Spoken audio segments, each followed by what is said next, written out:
Podcast 4, The Human Experience of War. What we've seen so far in the previous podcast, then, just a very quick recap. In the early years of the war, the first 2 years, certainly 1914 and 1915, there was, generally speaking, popular unity. The country pulled together, they rallied together, believing it was a defensive war, and that spirit of unity we call Bergfriede, and it was reflected in politics. Usually the Social Democrats on the left supported the war, put aside their principles of being against war, believing it was a necessary war. And then in the recent podcast on the silent dictatorship, we saw that there was a distinct change of mood as we move into 1916. People began to turn against the war, and Bettman Hollweg, realised it was important to introduce some form of popular change, making concessions to the Social Democrats, and that brought him into conflict with Hugenberg and Ludendorff and the elites. And remember, Bettman Hollweg unwittingly led the way for his own downfall by promoting Hindenburg and Ludendorff to lead the military high command, believing that would actually increase his own political popularity. In fact, it just strengthened their own position to remove Bettman Hollweg. So that's a recap of what we've covered so far. Now, it's important to understand that because this topic, the human experience of war, kind of underpins all of that story. What we're saying here is that in the early years of the war was popular. People believed it was a war that would be won easily, and yet as we move through from 1915 into 1916 and certainly into 1917, there was a distinct and very noticeable shift, both in terms of, one, the civilian attitude towards the war, and secondly, the military attitude towards the war. So the key learning points. First of all, we'll look at the impact of war on ordinary Germans, on the civilians. Okay, we'll look at the social discontent and the mood within the German army. We'll finish off with the mood within the German army in this brief podcast. Supplementary reading, go to those pages in William Carr. Look for additional details, etc. That's important. Okay, the human experience. World War I had a huge impact on ordinary Germans, especially from 1916 onwards. A little bit of background here that's not on the slide, but you can pick it up from William Carr. The spring of 1916 was a massive turning point. Remember, Germany was fighting a two-front war, and although the ordinary civilians had not felt the impact of that in 1914 and 15. By 1916, it was inescapable. The longer the war went on, the more the impact would be felt. Now, the German generals were very aware of that. In the spring of 1916, trying to break out of that two-front war, they launched a massive attack against France in the Verdun area of the Western Front. That was when General Falkenhayn was still the commander-in-chief. It was a disaster for the Germans. Although it resulted in hundreds of thousands of casualties for the French, Germany lost nearly 1,300,000 men in the Battle of Verdun. And that obviously had an impact back home, back in the German towns and cities and in the countryside. Virtually every family in Germany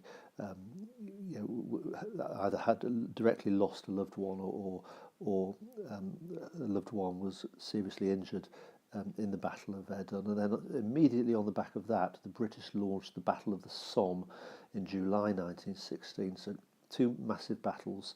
Verdun, about 1,300,000 German dead. The Somme, in the summer of 1916, nearly 500,000 German soldiers died in that sort of 5-month-long battle. So there's a stark statistic there in point number 1, war dead of 2.4 million in the whole of the war.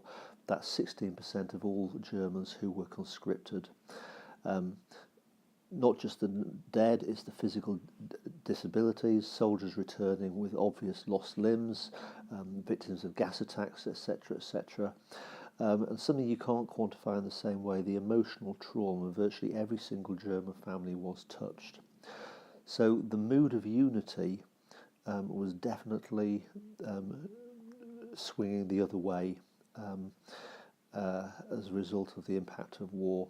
And the fourth point there, the decline of living standards, particularly in the urban areas. To some extent in the countryside, farmers will be able to withstand the issue of food shortages because they grow the food themselves. But particularly in the urban areas, there were massive food shortages, and with food shortages you have the problem of, firstly, inflation, rising prices. Secondly, the problems of a black market, and with that you've got the problem increasingly social division beginning to appear, social fissures, cracks appearing in society, resentment particularly from the lower classes that there were war profiteers, that the upper classes, that the well-off were actually prolonging the war, making the war last as long as possible to benefit themselves. Next point. So the mood very much shifting in 1916 with Verdun and the Somme, and then immediately on the back of that, a very, very cold winter, 1916 to 17. It was exactly the same winter. You may remember from when you did Russian Revolution last year. It was the same winter that it was a massive factor, the tipping point that led to the March Revolution in Russia. Well, it impacted on Germany as well. At the same time, very, very cold winter, the potato crop, the whole cereal crop halved. So as in the summer of 1917, on the back of that cold winter, you got massive food shortages.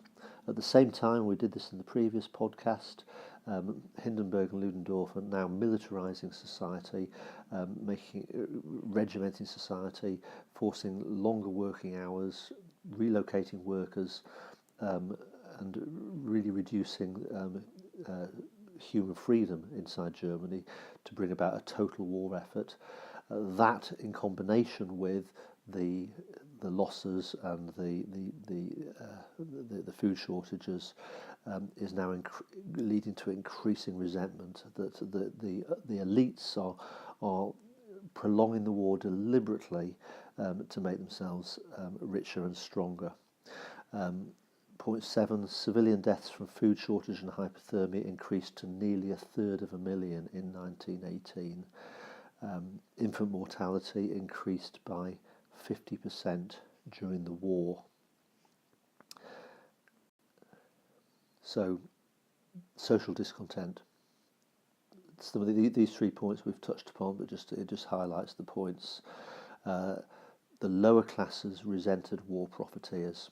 So there's that sort of division now. Think of the social pyramid, the triangle we've looked at so many times. The labouring classes in the cities, the peasants, the farm labourers in the countryside, all those, the lower classes, are now increasingly blaming the elites, the army generals, the industrial elites, for effectively running the war in their own interests. In the middle of that social pyramid, you've got fear. The middle classes are increasingly feeling themselves pulled downwards. Their status is declining, so they too are resentful of the upper classes, and are desperately anxious, particularly after the revolution in Russia, that they will plunge completely down to the bottom of society and lose everything and join the ranks of the workers. So they want to preserve their status in any way. So in general, opposition to the political leadership. So that's the mood of the civilian population. Finally, the military. Now, on the whole, within the military, order was preserved up until 1917, but as we move into 1918, increasingly you get anxiety. January 1918, back in the city in Berlin, there was a massive strike. 400,000 workers went on strike. And you think of the soldiers hundreds of miles away fighting against France and Britain. Increasingly, they're looking over their shoulders in a way and thinking, well, what's happening back home? You know, the factories that should be providing us with weapons, and the workers are going on strike. So what tended to happen is you tended to have two different types of reaction within the army, depending on who you were, and there's no real rule of thumb on this one. Some soldiers were drawn to left-wing socialist politics, no doubt about it. Ordinary soldiers were increasingly joining the ranks of the socialists. Remember, socialists promised a free world of the future in which there would be no war, in which international boundaries are broken down. So some soldiers were drawn to left-wing socialist politics. On the other hand, other soldiers went the opposite way. Okay, they went more to the right wing. The war for some soldiers had given them a place. It had given them an opportunity in life that they hadn't had in peacetime. They enjoyed the camaraderie of trench warfare, of men sort of like fighting together as teams, and strong leadership. And these soldiers believed that the socialists were betraying everything that they had fought for. So these soldiers were increasingly turning more to right-wing politics, were very anti-left-wing. So you get that sort of varying reaction, which is what's represented in this picture here. I've deliberately chosen this picture. Some soldiers went towards the left, others went towards the right. And of course the soldier here, who I've selected, was a 29-year-old soldier in 1918, a young Adolf Hitler, and of course he went very much to the right wing. That's the end of this podcast. If you move on to the next podcast, which is on war aims. Thank you.